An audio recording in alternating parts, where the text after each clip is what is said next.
Matthew here from MiniWarGaming.com, bringing you another Beat Matt Batrep. We work's here to play. MiniWarGaming's Beat Matt Batrep. Today, John has driven all the way from Rochester, New York to challenge me to a game of Warmahordes. And I say Warmahordes because it's going to be Khador against Legion of EVERBLIGHT. And this is going to be an extra special battle report because we're playing on our new Warmachine board, finally. You may have noticed that we got this Warmachine board done by GreenLeafTerrain a while back and we haven't used it yet. It's because all our Warmachine battle reports have been the Warmachine League, and those ones need to be really balanced.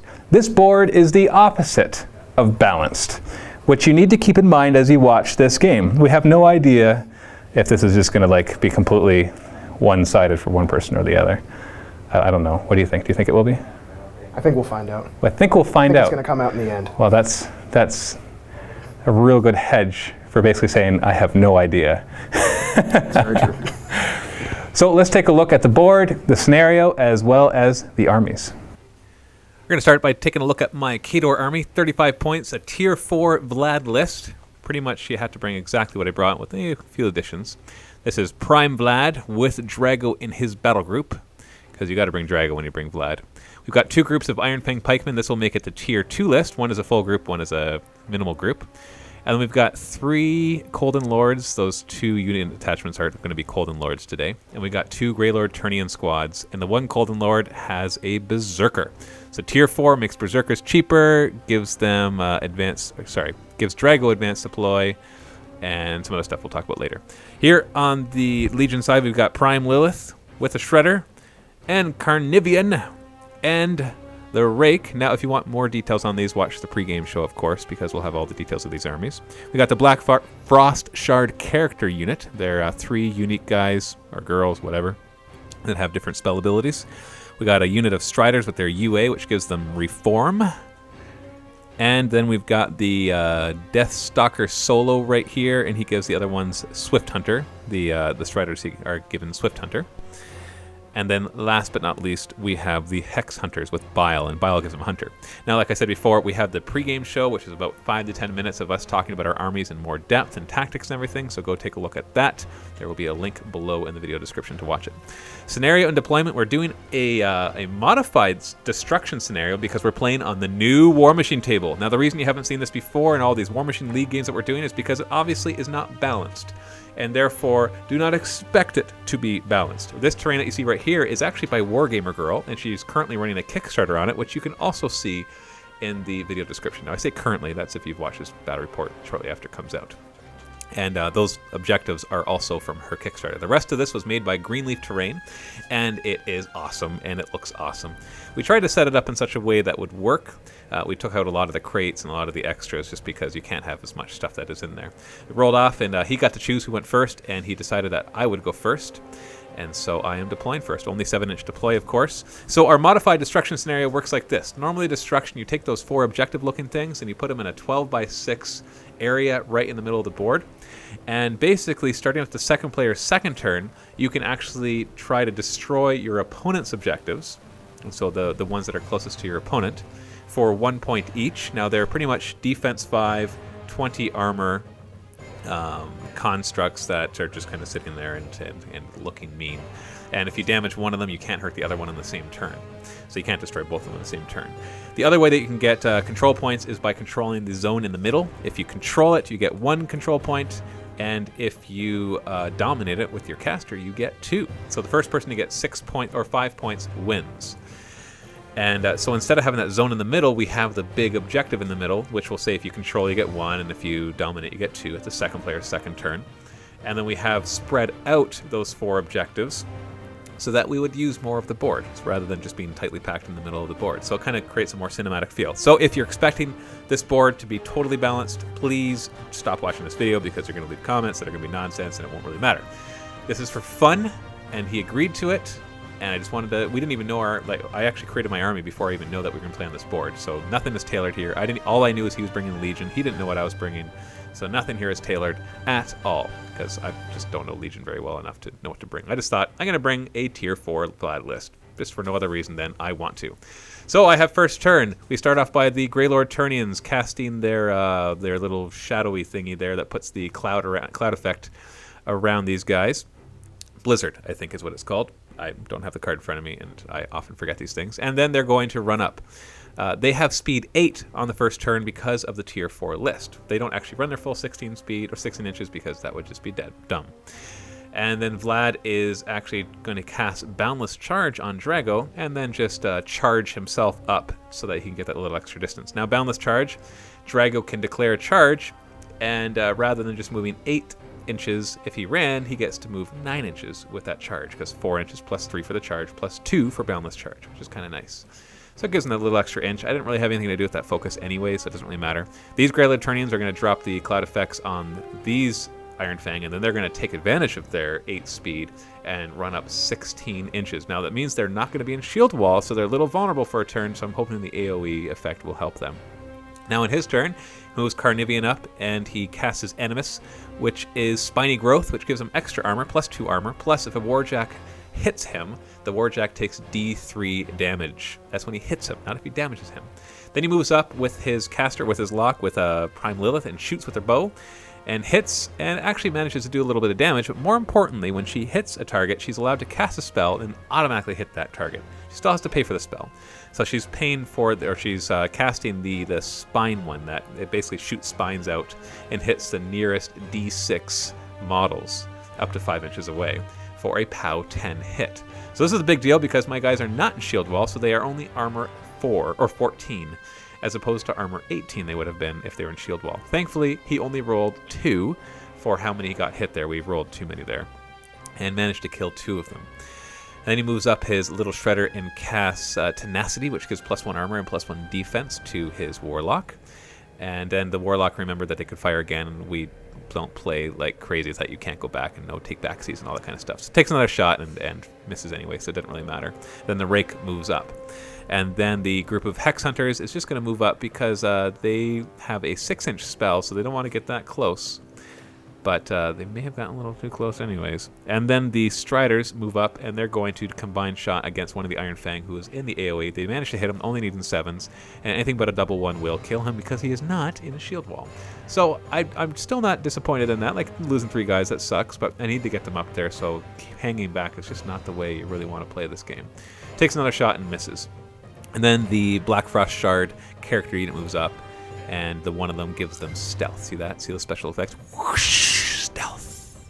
So they can't be shot at from more than 5 inches away, or they're automatically missed if you target them. And then his Deathstalker solo runs up, takes another shot, and fails to wound because needed 5. It was dice -4. So end of round 1. Positioning is interesting. We're already getting ready for a kill field in that middle area with Drago and the Carnivean over there, and then we got the other skirmish going on with a small group of Iron Fangs with the Greylord Turnians behind him, going after those Hex Hunters with the character solos in our character unit in the middle there. So this should get interesting. So first off, Vlad is going to allocate 3 focus to Drago, who's obviously going to want to charge. He is then going to move up and go in base contact with this because at the second player's second turn we start to control that. And he's going to cast Signs of Importance on himself, which will use the rest of his focus. Signs of Importance allows everything with his control area to roll an extra die on attack and damage rolls and remove the lowest die. So it's a mini boost. He charges and he hits, and it's dice even. And so he does 5 damage to a 6. He rolled pretty bad there. Oh no, sorry, he was taking D3 damage from that. And he rolls pretty poor for taking damage. We got the War app, the War Room app thing, which is proving hard for me to use. My finger just doesn't seem to do it, and we're like, I can't seem to do this. He takes a bit of damage. So that thing is, I'm not sure if you're going to be able to see that very well. I apologize if you don't. He then swings again. Drago actually gets to roll an extra die on top of that, removing the lowest, so because of Vlad. And then he's boosting the damage, and I roll pretty crappy once again, only getting 10. A 10 is like an average roll on 3 dice, not 5 dice taking your best 3. And then I got my chain attack, which hits everything in line of sight, which is only him. I do take my D3 wounds, of course, and I'm hurting myself almost as bad as I'm hurting him.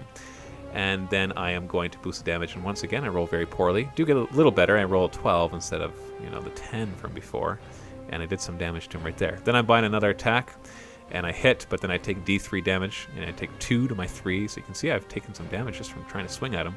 And then I roll poorly again, and He takes 1 damage. So he survives that. He's taken a lot of damage, but he should have died. If you really look at it mathematically, I had a very, very good chance of killing him. It wasn't even like if I roll average, I'll kill him.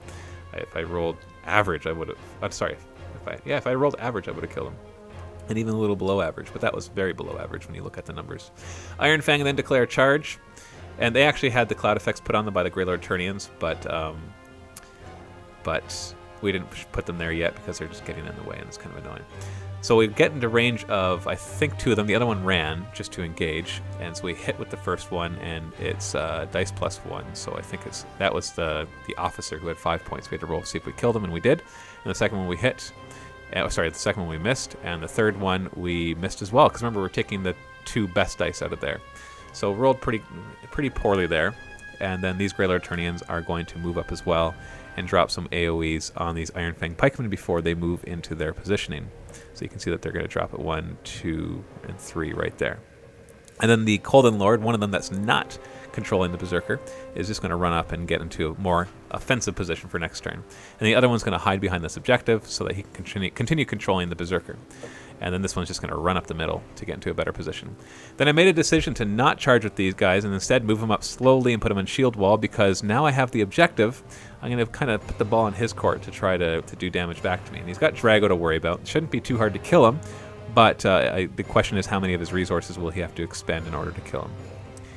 And so he's cutting himself for that 1 extra fury that he wasn't able to get from everybody because he had forgotten to get somebody to force or something like that, or rallying somebody. We made a mistake here. He shouldn't actually be able to go up on this obstacle, so we decided to treat it as just like a hill that's difficult terrain. So that's just how we're going to treat this for the rest of the game. He takes a shot and misses Drago, takes a second shot and hits. This is the one where he's trying to hit so he can automatically hit with a spell. And does a bit of damage. Sorry, against the Berserker, not against Drago. And then casts that same, the vines that expand out, and hits the other ones. Now they're in shield wall, and I think I made a mistake here. I'm pretty sure I did, because we counted them as being armor 18, but it looks like the damage is originating from behind, which means they wouldn't have gotten their shield wall bonus. And so he rolled pretty poorly anyways. Like there was a 2 there, but that one would have killed somebody, and that one would have killed somebody, but instead he killed nobody. So I'm pretty sure that's incorrect. As long it's basically depends on where the damage originates from, and I'm pretty sure that one would count as having originated from the Berserker, not from the caster. So I think we had counted it as originating from the caster. But so I apologize, John, for that mistake. But I should look that one up just to be sure. But I'm pretty sure that was wrong. And now he's just smashing the crap out of Drago. Thankfully, he's not rolling incredibly well, so it's going to cost him a bit of fury in order to do it. But you know, he's probably going to want to rile him anyways for that. That's 2 damage there. It would have finished him off. All he needed was 5. And now he's going to do another attack. And has to hit him just on double ones, because my defense is pretty low and he's pretty awesome. And he kills him. So there goes Drago. Just like that, he dies. Didn't manage to kill the Carnivine. If he had killed the Carnivine, that would have been a very, very, very, very, very, very different outcome. And then he casts Spiny Growth on himself, and daring the Berserker to charge him again. And if the Berserker doesn't, he still has +2 armor. And the Shredder moves up and casts Tenacity on the Warlock, who is now in danger a bit, but the Rake is going to go in and tie up the Iron Fang pikeman a bit, needing a 7 to hit, but misses, and then is going to hit again with his tail, and misses, and then he's going to buy an attack, and hits! Yay, he hits, and he's going to boost the damage, because they're armor 18, needs dice -6, so he had to roll 7 or higher to kill, and I guess he didn't have to boost the damage for that, but he just really wanted to kill him. And then the Striders are going to move up. Now they've got both Reform and Swift Hunter, so the Reform allows them to move 3 inches once they're done. And the Swift Hunter allows them to move 2 inches if they kill somebody. So that's like 5 inches of extra movement. Now he actually moves in such a way that he can see the Golden Lord controlling the Berserker, and he kills it just like that. He combines and shoots him down. Now thankfully, when a Jack Marshall is controlling a Warjack, it does not go inert when he dies. It just goes autonomous. And so the Berserker is not out of the game. If he had gone inert, that's pretty much he's out of the game, because Vlad would have to spend a lot of his time to get over there and reactivate him. So the Berserker just won't get the benefit of the Jack Marshall, which in this case is not too big a deal, because the Berserker already is a little... He's focus knight, like he doesn't take a lot of focus, because if you give him focus, he kind of dies. So he already gets to run or charge for free. And with Signs of Importance nearby... Oh, and he casts Stealth on those guys again. See that? See how I did that there? And if he's near Vlad, within 14 inches of Vlad, he'll still get the benefits of Signs of Importance, which basically is like a little mini boost on everything he gets to do. Hex Hunters move up to engage these Iron Fang as much as possible. I think only 4 of them actually get in there because they do not have reach. But still, 4 against my guys. He can do some damage there. So the first one takes a swing, needs a 6 to hit, and does hit. No critical effect on them, though, and he kills one. I am not in shield wall because I issued the order charge. And so they did not manage to have the order shield wall. Hits the second one and kills him. So far, so good. 2 for 2. And he hits the third one and kills that one. So 3 for 3. Not looking too good for these Iron Fang. And he hits the last one. Or, I mean, sorry, he rolls in the last one. He hits it. And he kills that one as well. 4 for 4. Just like that. Slaughters the majority of that group. Should have done a command check. I think we forgot. Actually, no, we did the command check off camera, and they were fine. So end of round 2. And I don't have that control. So this is where we can start scoring points. But his rake has stopped me from dominating that objective, which is very good for him. Otherwise, it would have put him on the back pedal way too soon. Getting 2 points when all you need is 5 would just make him have to sacrifice his army at that point. So Khador turn 3. Thankfully for me, I'm going to cast Signs of Importance. All I have to worry about is killing the one rake. And I think one of his Black Hunters, which I'm going to do with this guy right here, the Golden Lord, does his ice, his Frostbite, which is a spray, and he kills that one right there. And he was within 4 inches of the objective in the middle. And so I just have to worry about killing that rake. The other Golden Lord steps out, and he sprays against these guys, and I think he hits 4 of them, and it's not very hard to hurt them. He just has to hit them to kill them. So 2 of them die right there, and then we've got the, I think that's the solo. That might be the officer as well, but he dies. And then we got the last one right here, who also requires nothing to die. So he's dead. So all 4 of them died, so major damage to them. Iron Fang then declare a charge order and go after the rake as well as the remaining some of the remaining striders, and do kill another one, and then attack this one as well. Only could get into contact with 2 of them. I could go for the objective as well. I think I forgot that I could do that, and I should have taken a swing at it with the remaining one. And then these guys have to see if they run. Thankfully, they do not have a command of 8, so they're fine. Then the 3 shots against the rake, really wanting to kill him. It's dice -1 damage, and he takes 7 damage there, which is a good chunk against a medium war beast like that. The second one then swings and misses. And the third one swings, needing a 9, and he hits, because he got an 11 there. And then he rolls a good chunk of damage as well, but unfortunately, because the one missed, that is not enough to kill the rake. So the Berserker declares a charge, which in a straight line right there, he's able to turn and face it, so he should be able to do the trick, but it's too bad that he couldn't go off and do something else instead. So he gets a solid hit, and that's automatically going to kill him just because of the strength of the weapon compared to the armor of the rake. Then these 2 Iron Fang pikemen are out for blood. They actually decide to stay together so they can have shield wall. And they swing and hit the first one and automatically kill him. Would have knocked him down even if they didn't kill him because of critical knockdown. And swing the second one and automatically kill him too, just because their power is high enough against these guys. So just like that, it killed 2 of them. And then the Grey Lord Turnians, who are hanging all the way back, decided to run so that next turn they will be in position to cast some sprays or some ice cages or some blizzards or whatever they have to do. Same thing with these Grey Lords. They're going to run up and do that.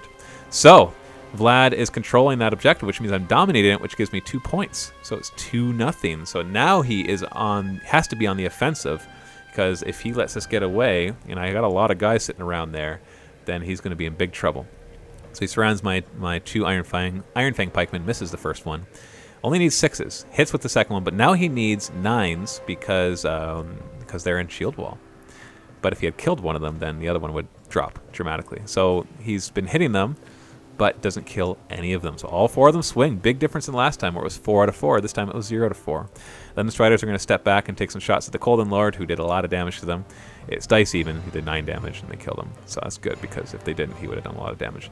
Then he casts his feat, and the feat lets everybody roll an extra die on attack. And so basically he's going to automatically hit everything. And he doesn't do any damage to the Berserker, but then he casts that viney entanglement growthy thing. I can't remember what it's called, but it does the hits D6 guys within 5 inches. But now they definitely are in shield wall, because it's even at if it originates from the Berserker, it's still going to hit them on the front. So he needs to roll 9s or higher. It's a dice -8, and he doesn't do any damage. So they survive. And then he takes another shot at the Grey Lord Turnian, hits them, no problem, which will automatically kill one. Carnivian then charges the rear of the Berserker, out for blood, and he gets to cast a spray automatically at it because of his ability. And so he actually damages the Berserker from the spray, but more importantly, he's going to be hitting the Iron Fang behind him. Thankfully, the Iron Fang are in shield wall. That's oh no, they're not. They're not in shield wall. Oh, wait, no. They did not charge. That's right. They did not charge. That's why all three of them couldn't get in there, because they decided just to move them 6 inches and stay in shield wall. So that's a big difference. I'm glad that I didn't make that mistake. Can you imagine? And then he starts to swing at the Berserker, who's obviously going to get torn to pieces. The question is, will he kill it? And it looks like the first swing, the answer would be yes, but let's see if he's just as lucky. The second swing, actually the first swing was the bite, which is POW 18, power plus strength 18, and then he has 2 initials with his arms, which are power plus strength 16. And so he did some damage there, and then he's got his other initial from his other arm hitting. And it's dice -2 because it's only armor 18 that he's up against. And doesn't kill it with the initials, thankfully, so he will have to use some of his fury, but he's down to 2 boxes, so you can kind of guess that the Berserker's not going to be surviving this. Then he gets another swing, because all his attacks also get the extra die. He hits, and that automatically kills the Berserker, putting another wreck marker there. So I took away that one because the Rake actually doesn't leave a wreck marker because he's a beast. And then he casts Spiny Growth on himself, because why not? And Tenacity on his Warlock. Now the only problem is that Carnivean's not within 4 inches of that objective, which means if he does not contest it with his other guys, I'll get another 2 points and automatically win, because all I have to do is sit there next turn and get another 2 points and win. So he moves up with his character unit and kills an Iron Fang Pikeman, and then takes another shot at the Colden Lord over here and kills it, which is good. So that's all 3 of the Colden Lords are gone, which they are quite good. I'm kind of surprised that I haven't been using Colden Lords and Grey Lord Turnians more often. Now, it might just be situational that it works well on this board against this army, but they do seem to be performing well. So score is 2-0 for Khador, and he's in trouble because I'm ahead in points. Army-wise, we've done a lot of damage to each other, but yeah, we'll just see what happens here. So I move my Iron Fang Pikeman exactly 2 inches away from the Carnivean so that he cannot move away towards the objective without taking 3 free strikes, which with the state that he's in right now would actually really hurt him. Only do 2 damage to him there. The second one hits. It does dice -7, and it didn't do any damage from that one. And the third one gets to hit him as well. The Sign's Importance is on, so that'll help. That's a good solid hit, but I need that roll for the damage. See, no damage once again. Even if you add all 3 of those up, there's no damage. These Colden Lords are going to move over here and do the Frostbite against these guys. So he sprays against the first one, hitting him. And dice even, they have 5 boxes, and he does 7 damage and kills the one. And then he rolls against the second one, hits him, does dice even against him as well, and really kills him, 10 damage against his 5. And then also trying to see if we can hurt the Carnivean at all, because why not? Might as well try. Dice -8 though, actually do 2 damage. So that spray did another 2, bringing him down to like 6 boxes left. Other guy will try a spray as well. He does hit, still dice -8 though, and does exactly 0 damage. Iron Fang then takes swings. They're going to stay in shield wall, obviously, and hit and kill one, and swing, and hit and kill that other one. Sign's Importance is so powerful. This makes your army so awesome. And then the Grey Lord Turnians are even going to get in on this. So they charge in. They're like, hey, why not? Because we're battle wizards after all. The Colden Lords give us battle wizards, so why not pretend that we're battle wizards? The one misses, though, and the other one kills the last guy. So the last Hex Hunter is still alive, but I have 2 more points because I dominate the objective in the middle. So he's in big trouble here because now he has to contest the objective in the middle. He has to. He has no choice. But the Carnivean can't do it unless he manages to kill all 3 of those Iron Fang Pikemen, which he's not going to be able to do. So he gets really brave with his Warlock and moves up and attacks Vlad, gets a nice solid hit, and does 3 damage. So that's with his bow. But then he's going to cast Parasite. That's what he decides to use as his automatic hit, which gives Vlad -3 armor, which makes up for the 3 focus that are sitting on him. And it gives him +1 armor too, and it's an upkeep. So then he hits again, and he hits, and then he does a bit more damage, but just not very much. And then the Striders are going to move up. And are they going to decide to go for the Iron Fangs? They can't really combine against them because they are in close combat. So instead, he's going to try to go for the Caster, but only one guy is in range, and he misses because my defense is nice and high. And then the Shredder, realizing that nobody else is really contesting the objective, is going to run up there. And the Carnivean is going to turn around, and obviously he can't walk away from this fight because he will die. And he attacks. The problem is his Warlock cannot contest objectives. That's the way the Steamroller 2013 rules work.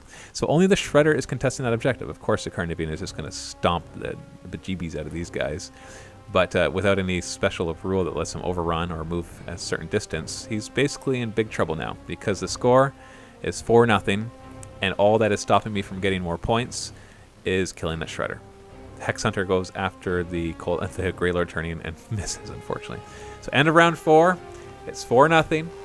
and obviously his Warlock is out in the open too, but the easy part for me to do is just simply to kill that Shredder, and then I will automatically get 2 more points and win this game. So the question is, do I kill the Shredder? Because if I don't, I'll be in big trouble. Because I have Parasite on me and my caster will be out in the open.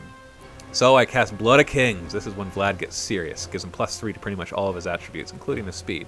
He walks over casually to the Shredder and then swings at him. It's also +3 to his strength, which means he's getting +3 to all his damage. And the first swing does 9 damage to this piddly little guy. Second swing from his second initial, he swings and he does dice +1 and kills a Shredder, and that is game, because that gives me 6 points.